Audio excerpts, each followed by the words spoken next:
Hey folks, Jamie Stokes from Royal Page.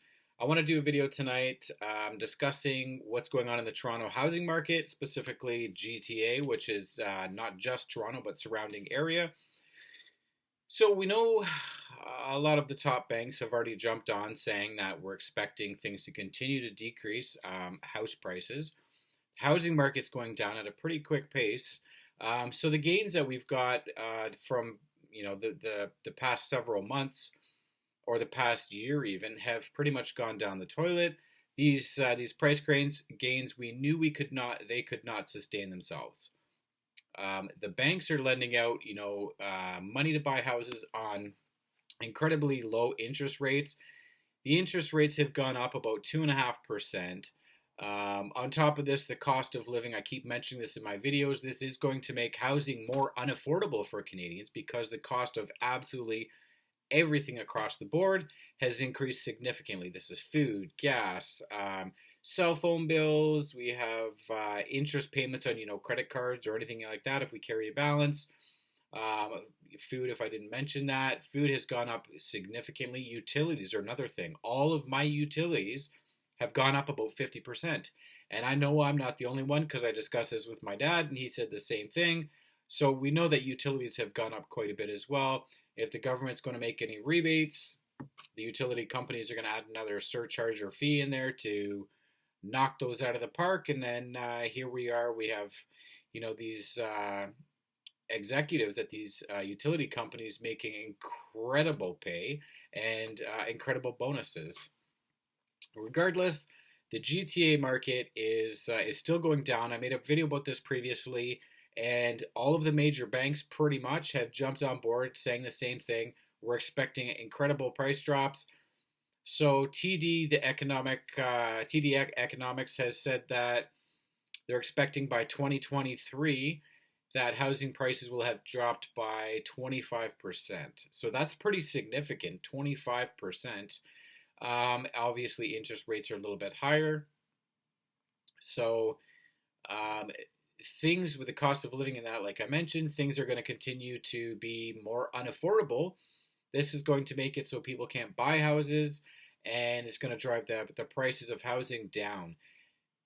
A lot of people will be happy about this in the sense that first-time home buyers may have a chance. While they're going to create something, obviously, that is going to continue to make it difficult. Plus, the cost of living, interest rates are up. There you go. It's difficult.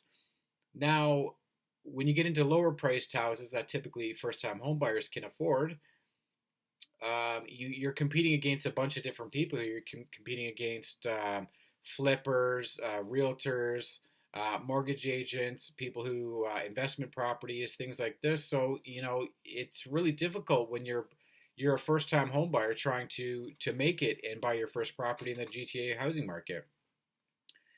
I'm just going to touch base on this, but I'm going to keep my prediction that housing prices are going to continue to decrease, and we're going to get a housing correction or crash, whatever you want to call it, that we have never seen before. We had housing corrections years ago, or not housing corrections, but crazy mortgage rates years ago.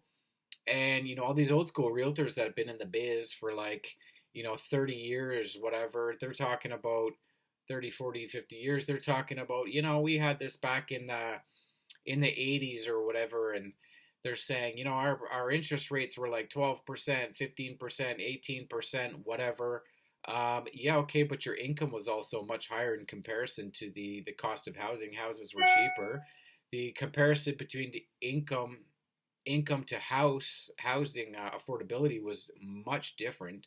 So if you guys got tacked on an extra $100 or a couple $100 a month, it wasn't as much of an issue for you guys back then as it is now.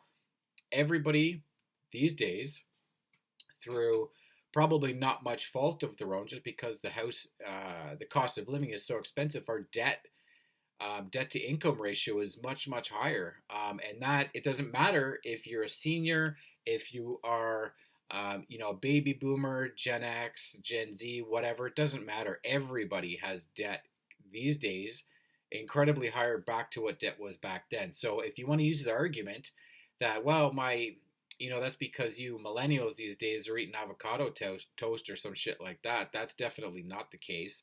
We know that's not the case because your ass is in debt too. Everybody's is for the most part. We have the highest debt that we've pretty much ever had. More so, worse than the U.S. even. I think our debt, the average Canadian debt is like for every dollar we make, we owe $1.75 or $1.80. Like that's pretty crazy. So if you're looking to buy a house, you need to pay down some of your debts.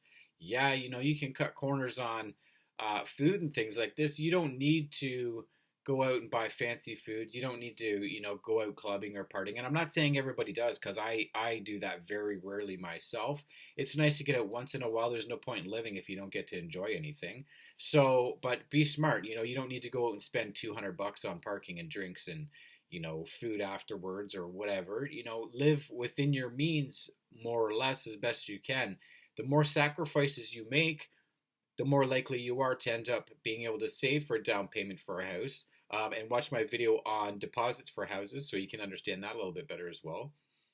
But you don't need crazy deposits. Pay down your debts, save up, work hard, and with the cost of living and the wages rate now, don't even get me started on that because we know that our wages versus the cost of living, that's why we have a work revolution going on right now because people are like, what's the point in working when I can't get ahead? I can't even pay my bills. I can work 40, 50, 60 hours a week and I still can't save up money. I'm just putting that all towards bills. Like that's crazy. That's not living. Anyways, the GTA housing market, it's going down. It's going to get worse. Call me a fearmonger. I really don't give a crap. It doesn't, what your opinion of me doesn't matter, whatever, but I'm not the only one saying this. It's not a lot of realtors that are saying it. Might not be mortgage brokers that are saying it. The banks and the financial industry are discussing this. What's going on in China is pretty crazy too. So pay attention to global events, not just what's happening in your own neighborhood. There's a bigger world and a bigger picture than that. My advice to you, if you want to sell your house in the next year, you better put it on the market now. And it's not going to take a long time to sell or to put on the market. It should only be, depending on professional photographers and stagers, depending on their schedule, your realtor should only take 2 or 3 days to put it on the market. Do the measurements, get all the background information, all the contracts and paperwork signed. You need to get all the information that you can on the property, decide what's included, what's not included. If there's any outstanding monies owing on any HVAC systems or anything else as lease to own appliances, anything like that. If there's any liens or debts against the home itself, figure all this stuff out, list it. That should only take you a couple days. And then you wait on professional photographers, stager. I always recommend staging. Professional photographers, that's mandatory. I won't list a house without a professional photographer. Staging is up to you, whether or not you want to do it. That's your choice. The amount that it costs to stage versus what you bring back in returns is always worth it. So put your house on the market as soon as possible because house prices are going to continue to decline. And if you want the best bang for your buck, right now is the time. I suggest you put your house on the market now because all of the banks, the financial institutions are saying that the housing market is going to continue to drop.